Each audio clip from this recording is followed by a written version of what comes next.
Well, actually, it was 1971, and I was reading in Variety about this young director, Steven Spielberg, who was at the time 23 years old, and he was directing television, and this was very unusual. There were very few, if any, people his age in Hollywood at the time, so I paid attention to that. I read about him in Variety, and I was watching his television movie Something Evil in 1971, and it was kind of a routine horror film, but suddenly there was a sequence, there was a fantasy sequence that was very wild visually and very exciting, and I thought, wow, this guy really knows how to use the camera. So I made a mental note I'd like to interview him, and I went to Hollywood for the second time in 1971. I had been there in 1970 and had acted for Orson Welles in a film called The Other Side of the Wind. And Welles called me back to Hollywood, and I was going to try to talk to Spielberg or just call him up, and I'm sure I could have gotten him on the phone, but I was too busy working for Welles, so I didn't meet Spielberg at the time, which I regret. But I did meet him in 1975 when Jaws had just come out, or was about to come out. Universal had a press event at the commissary, and he was sitting at a table with a bunch of us press people, and we spent about an hour just talking to him. Very personable, very smart young filmmaker. So I did get to meet him when he was very young. So that's when I really became interested in his work. But it was around the time of Close Encounters, E.T., that period there, that I began thinking that there should be a book on him. And it was kind of surprising to me that there hadn't been a serious book written about his work, and I began thinking of writing one, but I didn't get around to it until the late 90s because there still hadn't been much of value written on him until that time. You know, that is true, and I know you've spoken of this before. He is our most popular filmmaker, probably the most popular filmmaker, one of them at least in the history of the medium, and there is no real, before your book, there wasn't much of an attempt for an academic examination of his work. No, that's strange. There had been a book by Tony Crawley in the 80s called The Steven Spielberg Story, which was a pretty good biography, but it was fairly thin and it wasn't a full-scale examination. And there had been really almost nothing on his films, either no critical study of any value. There had been a couple of critical studies, but not very good.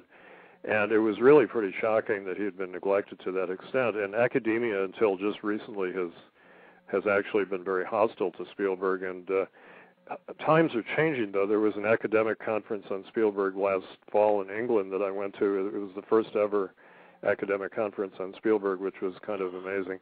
And a lot of young academics who teach courses in his work, and there are 4 new critical studies of his work, and there's another one that's coming out from University Press of Kentucky, and so there is academic interest in Spielberg, and there's still diehard Spielberg haters out there, but I think the tide is changing. Do you think it started to change with Schindler, or did it happen before that? Well, that film changed the attitude of a lot of critics. Previously, a lot of the film critics had been sneering at his work, and it was hard not to realize then what a serious artist he was. But when I was writing my biography, which was right after Schindler's List, I started my book, I realized that he had been a serious artist from the very beginning. If you look at Sugarland Express, the film he made before Jaws, that's a very serious film and very somber and downbeat. And one of the reasons he didn't make films that downbeat for a while was that was a flop. So he had been doing serious work for a long time. So it was kind of a myth that he was making children's escapism. Certainly there was an element of fantasy and adventure and escapism and frivolity in his work, but Color Purple was a very serious film, Empire of the Sun, so it wasn't, but a lot of people didn't realize that until Schindler's List came out. Yeah, it seems odd to me that you have to make serious films to be considered a serious filmmaker. And Jaws is the ultimate popcorn movie, but there is tremendous artistry in the film. Yeah, and when you look at it now, it's quite interesting that the film in its time was considered a real shocking, audience thriller roller coaster film, which it is. But today it looks like a character study, and it's what makes it really terrific and hold up is the relationship of the 3 men on the boat. And also Lorraine Gary is awfully good as the police chief's wife, and Roy Scheider is just great as the main character, and Richard Dreyfuss and Robert Shaw. I mean, it's really an intimate film, but it's also a scary film. But it's really, I think, by today's standards, it looks very classical, as does all of Spielberg's work. Yeah, and I think that it's surprisingly tender, especially the family, the way it's depicted, and it really works to set the stage and kind of raise the stakes, so you're very much invested in that journey. And I want to get to what makes the movie special in a little bit, but take me back to the beginning. I mean, he seems to have been a born filmmaker. He was making films from a very young age. Well, he's been making films now for 51 years because he really began in 1957. Yeah. So when he started Jaws, he had been making films for 17 years, and when he made Amblin, which was his first 35mm commercial film in 1968, people were stunned at how sophisticated it was, but he had been making films for 11 years, and very serious filmmaker all those years, making more and more ambitious films. He made a feature film in 1964 called Firelight, which actually played in a theater, and it was kind of the rough draft for Close Encounters. So he had been highly trained and very disciplined filmmaker. But it was really Jaws that was his big breakthrough. In Hollywood, everybody, of course, he became highly bankable and he could do almost anything he wanted. But the film that put him on the map with other filmmakers was Duel, his great TV movie in 1971, which got him tremendous praise from people like David Lean and Fred Zinnemann and all kinds of filmmakers, Truffaut. Everybody recognized what a fine filmmaker he was. He considers that almost a close cousin of Jaws in many respects, doesn't he? Yeah, and he actually kind of resisted doing Jaws because he felt he had sort of done it, a film about a rampaging creature out of control, and he said that Jaws is just a Duel on the ocean. And but gradually he came to realize that it was a really good subject for film, and he was trying to broaden into more character films. But once he plunged into it, he really got into the subject and made it his own. Now, did Duel lead to his opportunity to direct Sugarland? Yes. Well, it got such acclaim that Universal started taking him more seriously, but he was very frustrated in television. He did a lot of good and diverse work for television, but Universal, as studios often do, had him sort of typecast as a TV director, and he kept clamoring to direct feature films, and they gradually Duel, they said you can make it a feature film if you get Gregory Peck to star in it, and Gregory Peck passed on it, so it was a TV movie with Dennis Weaver. But he kept clamoring to do Sugarland Express, and Lou Wasserman, the head of the studio, actually correctly said this film will be a flop because it's such a downer. I don't want to make it. And Spielberg kept hammering at him, and the film was a flop and a downer, but a very, very good film. So it took him several years to break out of television into features. I recall Pauline Kael's review of Sugarland, and she was one of the early champions of Spielberg, and she had it right from the start. She said his talent for composition alone is staggering. Yeah, and Billy Wilder was one of the early fans of the film, and so filmmakers and people in the know recognize the quality of the film, and it's really an extraordinary film. Again, a little film, but with a grand visual treatment and very compelling characters. The characters are sort of dismayingly stupid in a way which I think turned off the audience. But the real basic, well, the problem was the story was depressing, but Goldie Hawn was cast in the film, and that was fatal to the film. Even though she's terrific, the audience thought of her as a fun, cute girl, and they were very outraged to see her playing kind of a crazy, bad mother. It had the kind of negative response that AI later had. People really hated AI, even though that's a great film, I think. Yeah, I do too. So Zanuck, was it Zanuck that brought him on to Jaws, the Jaws project? Yeah, Zanuck and Brown. Richard Zanuck, the son of the great Darryl Zanuck. Richard had been the head of 20th Century Fox, and he was independent producer with David Brown, who was a distinguished producer who came from a literary background. They made Sugarland Express, and they had a very high opinion of Spielberg, and so they were looking for another film to do with him, and they kind of finagled him into doing a more commercial kind of story. Yeah, but he was this was already obviously it was a bestseller when they optioned it, correct? It was already a bestseller. Yeah, they had read it early on, and it became a bestseller. But they were onto it as good producers do. They get onto properties before they become big, and they recognized the importance of it. Carl Gottlieb, who's going to be on your show, deserves a lot of credit for writing the shooting script. It had gone through a couple of different writers. Howard Sackler, John Milius worked on it, but it was really Carl Gottlieb who worked on it on location with Spielberg and really made it a terrific shooting script, which was really important to have a serious, thoughtful screenplay of that film. It's not just some, popcorn adventure film. Absolutely. But at the same time, this was a big project. He was relatively untested in the industry, and he was 27 when he took it on. Yeah, he was untested in a sense, but he, nobody had ever had the kind of problems on a film that Jaws had. It was just incredible to. He was about to get the major test. Yeah, but people like Sid Sheinberg, who was his champion at Universal, who was the head of production at the time, was the man who hired him to direct television, and he believed in him very strongly from the beginning. So he and Wasserman and Zanuck and Brown had great faith in Spielberg, even though he was a kid to a lot of people, and the crew was hostile to him.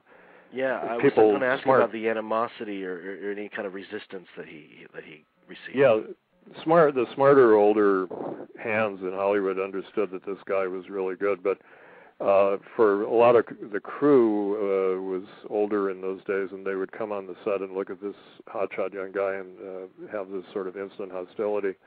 And he's known for being tough on crews, so he's not always popular with his crews even today. And the shooting was just a nightmare, so everybody was kind of at each other's throats. But it's a tremendous tribute to him that he didn't panic or freak out or quit during the shooting, but just soldiered on and conquered all the obstacles that he had. Now you mentioned the obstacles, and we spoke a little bit off air before the show began. Those obstacles, the major one being that the shark, obviously didn't work. The shark they decided to shoot on the ocean. They always say, don't shoot in the ocean, don't shoot with kids, or don't shoot with animals, and this had two of the three. So basically, they weren't sure. At the beginning, they wanted to have a mechanical shark that would do all kinds of stunts, and so they hired a guy who had worked on 20,000 Leagues Under the Sea, and this was before CGI. Today, as Richard Zanuck told me, you could do it with CGI and have a, animated shark, basically do whatever you want. But frankly, that wouldn't be as interesting, I think, as in the days when they had to kind of do things for real. But the problem was the shark just wouldn't work.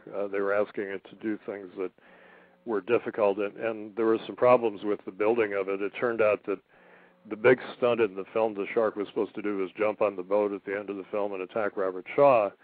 And when it jumped out of the water, the production manager, Bill Gilmore, told me it came out as sort of this limp noodle and just sort of wobbled and sort of fell on the deck, and Spielberg went crazy and said, "What's wrong?" And then Gilmore went over and talked to the guy who built the thing, and he said that he had, instead of spending $27,000 for an engine, he had spent $10,000 to save money so the thing didn't have the power. And Spielberg was freaking out. He said, this is the big shot in the film. It's going to ruin the film. And Gilmore had to overrule him and said, that's the best we can do. We move on. And Spielberg was despondent. And if you look at the film today, it is kind of pathetic. But, I mean, there aren't too many moments like that where you see the shark do a lot of things. And it really isn't that. But it makes it all the more effective. The one thing that strikes me about Spielberg and why I think that he just one of the reasons why he's just a phenomenal director is that he can make he can take any problem and he can find such a terrific creative solution to it that just enhances it more than than anything. And the shark not working is key to that, because it embeds the film with such suspense, where he shoots everything at water level in place of where he would normally show the shark. Is he mentioned the courage and stupidity. He thinks about those two aspects of this experience as he thinks about Jaws. Was that an essential part of what made that film work so well? Well, what one of the things that makes a good director is going with what you have. And if you have a star or a shark that doesn't work, you shoot around it, and you come up with other solutions. And one of actually that really made the film a good film, I think, because as he said, he had to focus more on the actors because the shark wasn't doing all the stunts. And if you look at some of the storyboards that he envisioned with the shark, doing all kinds of stuff, it would have looked very corny and hokey, I think, even if the shark had done it. So he's fortunate that the shark didn't work. And also the Val Lewton theory of horror, he was this producer who made all these great horror films in the 40s, is that what you don't see is more scary than what you do see. Right. And so when the shark is around, and you see ripples on the water, you see barrels being pulled, all kinds of things that Spielberg came up with. And then you have the great John Williams music, which Spielberg said added about 50% of the quality to the film.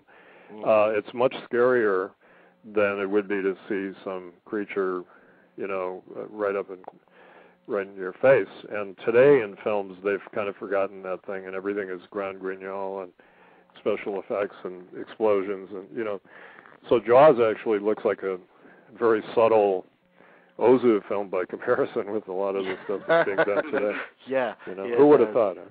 Yeah, I mentioned the family element of the film, and you talked about some of the elements that you notice now, 30 years later, watching the film. What kind of themes are established here that seem to preoccupy Spielberg even today? Well, he's obsessed with two basic themes go through all of his work, and probably will until the end of his career. One is family tension and a family that's breaking up internally and has to be reconstructed, reconstituted. And the other is the flawed parent figure, usually the father figure who's got some flaws. And so what's the center of Jaws is Roy Scheider's inadequacy as a man, as a father, and as a sheriff or police chief. He's supposed to be protecting the community, and he's cowardly in the face of the mayor and other people who want to sort of avoid dealing with the shark. And so a boy dies in front of him because of his failure, and so he goes off and he's a landlubber, but he has to go out in the sea and catch this creature to do his job. And so that's really the Spielbergian theme, and you see that in most of his films. Like Schindler's List is about a flawed father figure who becomes a responsible person and protects 1,100 people who are like his children. Sometimes he deals with flawed mother figures, like in Sugarland Express or AI. So he kind of goes back and forth between these. And his own father he had some issues with at the time. He's in recent years become closer to his father and accepted him, so you see more flawed mother figures. That theme has become more dominant. But in every film up to the current Indiana Jones and the Kingdom of the Crystal Skull, that ends with Indiana Jones and Mary and his old flame getting back together and getting married, and their son is, he finds a son he didn't know, and it ends with the family being reconstituted, and that's really the main Spielbergian theme, and you see that in Jaws, and that gives a lot of emotional weight to what could be an impersonal film. Yeah, absolutely. I think so too. Did anyone have any idea? You interviewed many people from the Jaws shoot. Anyone have any idea how powerful this film would be? No, I don't think they actually did until the film was in previews. And if you look at the Laserdisc, they have some of the rushes with the shark with making funny noises and things, mechanical sounds with no music, and the color is not corrected, and it looks pretty stupid. And so a lot had to do with the montage, the editing and putting together scenes. And Verna Fields, the editor, was a great help to Spielberg. And so individual scenes may not have looked too good, but the way it was all put together was not evident until the editing stage. And then you added the John Williams music and the sound effects, and corrected the color, and suddenly the film started looking much more exciting than anybody thought. And I was actually at the first Hollywood preview of the film. It had been previewed in Dallas soon before that and had an uproarious, tremendous reaction. So the word had sort of gotten back to Hollywood, and so I went to the Cinerama Dome, and I saw it. This was a couple weeks before the film came out, and when the girl is pulled under by the shark at the beginning, the audience just sort of jumped in their seats, and this was a rather blasé audience of Hollywood people, a lot of prominent people there. And the excitement was just tremendous, and people screaming, and you could tell the film was going to be a gigantic hit. I remember thinking at the time, boy, if I weren't working for Variety, I would buy a lot of Universal stock because I could make a lot of money off it, because it was quite obvious it was going to be a gigantic smash at that time. A major smash, and it also, like I mentioned in the intro, it changed the way films are marketed. I mean, the trends that we see today.